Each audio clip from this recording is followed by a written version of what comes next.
আসসালামু আলাইকুম guys, welcome to my YouTube channel. আপনাদের আমার চ্যানেলে স্বাগতম। তো আপনারা দেখছেন শিরিন কুকিং। আজকে আমরা রান্না করব সুস্বাদু মজাদার শুটকি মাছের তরকারি। তো কিভাবে রান্না করা হয় দেখুন। প্রথমে চুলার উপর দিয়ে দেব পাতিল। চুলার উপর দেওয়া হয়ে গেলে পাতিলটা একটু গরম করে নেব। তারপরে দিয়ে দেব সয়াবিন তেল পরিমাণ মতো।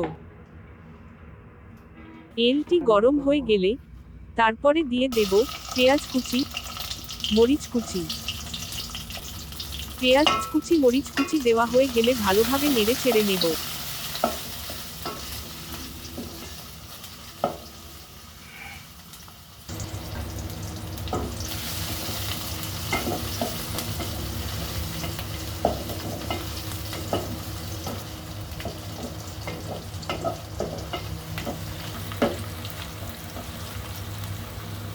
তারপরে দিয়ে দেব আদা বাটা, রসুন বাটা,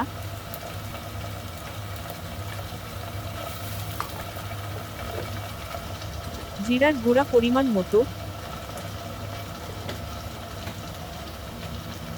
তারপর দিয়ে দেব হলুদের গুঁড়া পরিমাণ মতো।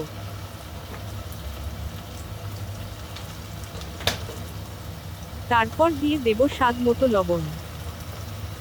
সব দেওয়া শেষ হয়ে গেলে ভালোভাবে নেড়ে চেড়ে ভেজে নেব। শুটকি মাছ দেওয়া হয়ে গেলে একটু ভালো করে নেড়ে চেড়ে নেব। কিছুক্ষণ পরে দিয়ে দেব শুটকি মাছ।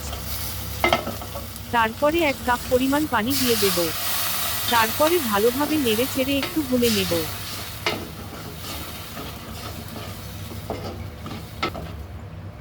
ভুনে নেওয়ার পর তারপরে দিয়ে দেব টমেটো। টমেটো দেওয়া শেষ হয়ে গেলে তারপর দিয়ে দেব বিভিন্ন রকমের সবজি।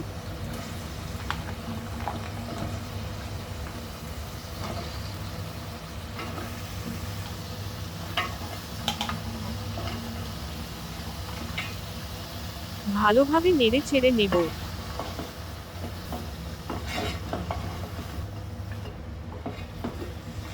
কিছুক্ষণ নাড়া দেওয়ার পর ঢাকুনি দিয়ে ঢেকে দেব। আবার কিছুক্ষণ অপেক্ষা করব। আবার ঢাকনি তুলে নাড়া দেব। নাড়া দেওয়ার কারণ পাতিলে তালায় যেন লেগে না ধরে। আবার ঢেকে দেব।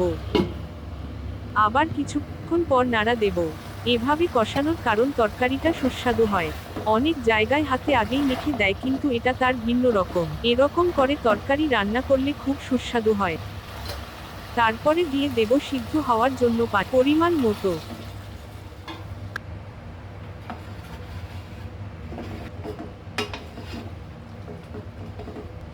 তারপরে ঢাকুনি দিয়ে ঢেকে দেব সিদ্ধ হওয়ার জন্য। তরকারিটা হয়ে গেলে একবারের ঝোলটা শুকিয়ে নেব, নিচে চড়চড়া পর্যন্ত চুলার আঁচে রেখে দেব। তো আজকে এই পর্যন্ত। এরকম আরো মজাদার রান্নার রেসিপি পেতে চ্যানেলটিকে সাবস্ক্রাইব করবেন। ভিডিওটা ভালো লাগলে লাইক দিবেন। আসসালামু আলাইকুম।